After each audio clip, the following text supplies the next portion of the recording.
Hey friends, McScruffmuffin here, and today we're going to be talking about sin.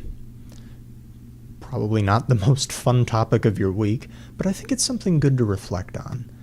Because a lot of times out there we see people thinking that, the church is mean, it's overly judgmental, it's eager to point the finger at people, it's eager to cast people into hell, to condemn them, or maybe even they just don't want us to have fun. There are these things out there that the church just needs to get with the times because these things were kind of seen as puritanical and prudish and everything from back in the day. But I think when we examine the Catholic doctrine of sin and what the definitions of sin are, I think that we see something that's actually, it's one, not like that, and two, it's actually quite beautiful. So the quote that actually sparked this was a quote from one of the other podcasts that I listened to. And the quote went something like this. It was, to the theologian, sin is an offense against God. To the philosopher, it is an abuse of reason.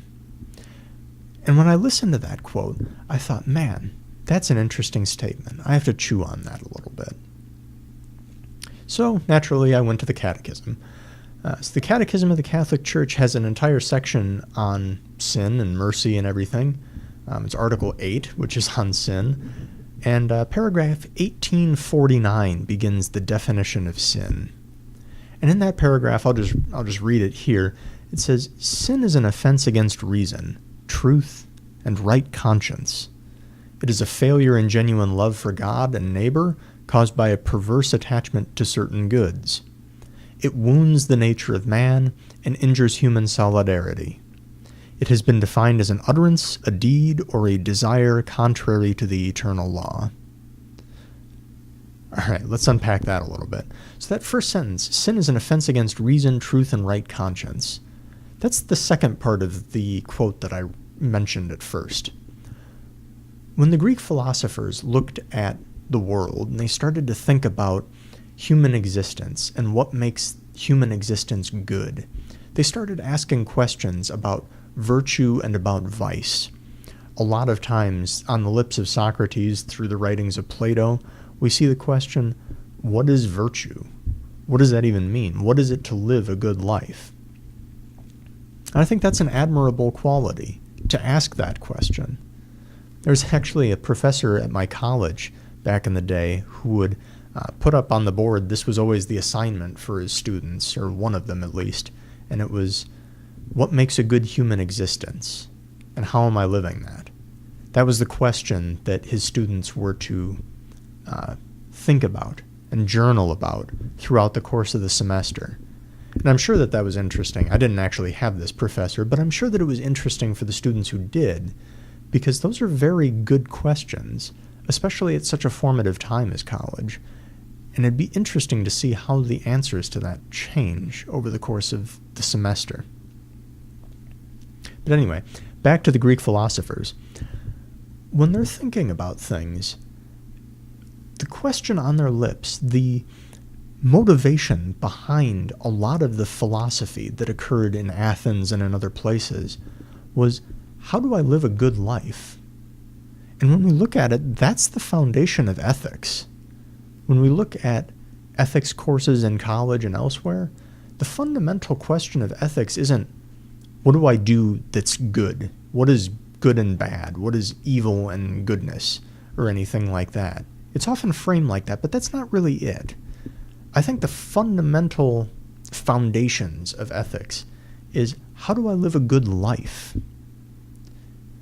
And it's those questions that, if we sit and are quiet with ourselves, have a tendency to kind of gnaw a little bit and really make us think about where we're going and what we're doing in life. When we think about, man, I'm going to pass away one day. What are people going to say at my funeral? How do I become the person that the people will talk about, that I want them to talk about at my funeral? We're starting to engage in ethics. So why is sin an offense against reason? Because if we think about what the end of a human being is, what we're made for, what is it to be a good human, we start thinking about ethics. We start thinking about the good things that we can do. What is it to live a good human existence? And that's the domain of reason. We have to think about that, ponder it, wrestle with it a little bit. And sin is an offense against reason precisely because sin is a failure to live up to the ends of a human being. What are we supposed to be? Well, sin is when we fall short of that, when we do things and act and speak contrarily to our ends. One thing that you'll see everywhere among Catholic teaching, if you look for 2 seconds, is the incredible dignity of the human person. It's all over the place. One of the famous homilies, I think it was from Gregory the Great, I could be wrong there, so don't quote me on that, but begins, "Christian, remember your dignity."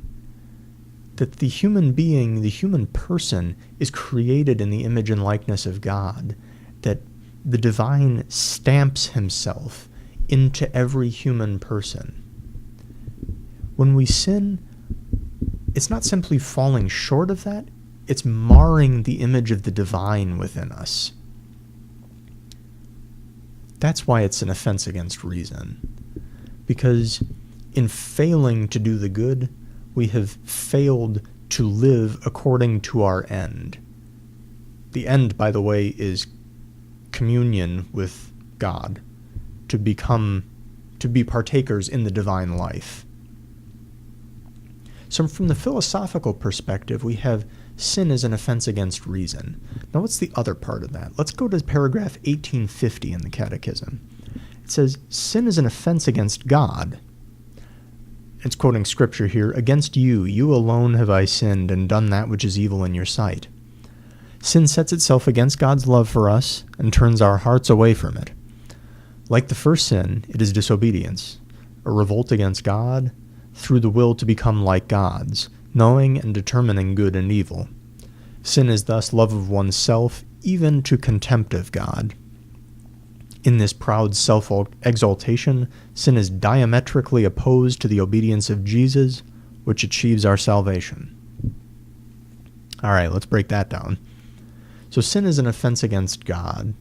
Why is that? Here's the other thing that you'll notice if you look at Catholic teaching for even a brief moment.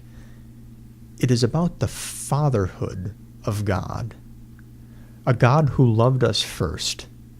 It is about a God who is willing to plunge himself into the depths of God-forsakenness, taking on human flesh and suffering horribly, though he was sinless, for us sinners. It is about a Father who knows best, who knows what we are called to, what will make us happy, truly happy, not just happy in the moment, and a God who is willing to really do a backflip to make that happen. Throughout the scriptures, we hear of Israel straying away and God pulling them back, and the lost sheep and the shepherd leaving the 99 to go find the lost sheep, and the woman who sweeps the entire house looking for her coin, and when she finds it, she throws a great celebration because she found the coin. This is the God that Catholicism proclaims.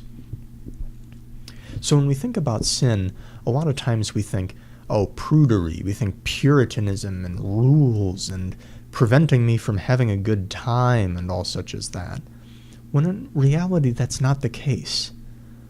What we have is a God who knows us better than we know ourselves, and who sets up this scheme, these rules in quotes, that are stamped into our very being, that lead us to true happiness, because they lead us to share in his life, to emulate him, and again, to share in that divine life. There's a famous analogy that G.K. Chesterton used of children who are on a playground, And the playground is on top of a mountain. And there's a fence around the playground. And that fence is there to prevent the children from falling off the cliff face and becoming hurt or dying even. And that's the analogy that he uses for the rules that Catholicism presents.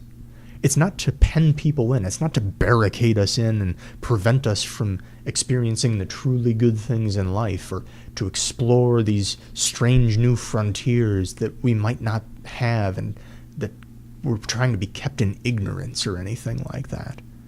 Quite the contrary. God knows what's out there. He sets up the fence to prevent us from falling to our death, because he knows what will make us truly happy. He knows the deepest desire of our hearts, which is himself, and that sharing in the divine life. So sin is a turning away from that, a desire to become like gods, where we will determine our own good and our own evil. We will go out and we'll explore and we'll find these great new things that will make us truly happy, when in actuality, the things that will make us truly happy, they're right here. It's difficult to see, it's not always presented well, but it's there, and it's the God who loves us. This sin echoes the first sin that we hear about in Genesis of Adam and Eve. It's fundamentally a mistrust of God, that he doesn't truly want what's best for us, and that he will hold things back from us. Nothing could be further from the truth. So, in summary, what do we have? We have sin that is an abuse of reason and an offense against God. This is obviously a huge, huge topic, so there is much more to come on this. But it's something that's worth reflecting, that when we view God, a lot of times it's easy to view him as a rule monger. A lot of times it's easy to make excuses for ourselves. And, maybe some of the criticisms are correct. I think there are a lot of church-going people who are too eager to point the finger and too eager to say, let the earth open up and let the maw of hell swallow this person because they're this great sinner and everything. It's good to admonish the sinner. It's not good to demolish the sinner. We're all sinners, you and I. And thinking about the nature of sin is good for us, so that we can think about where we're going in life, where we're oriented towards. Are we trying to find these new goods, or are we coming to realize that God is our greatest good, that he wills our greatest good, and that if we pray, if we study, if we come to live, we will understand and share in that divine life as he asks us to. More to come. Hope your week is great. God bless.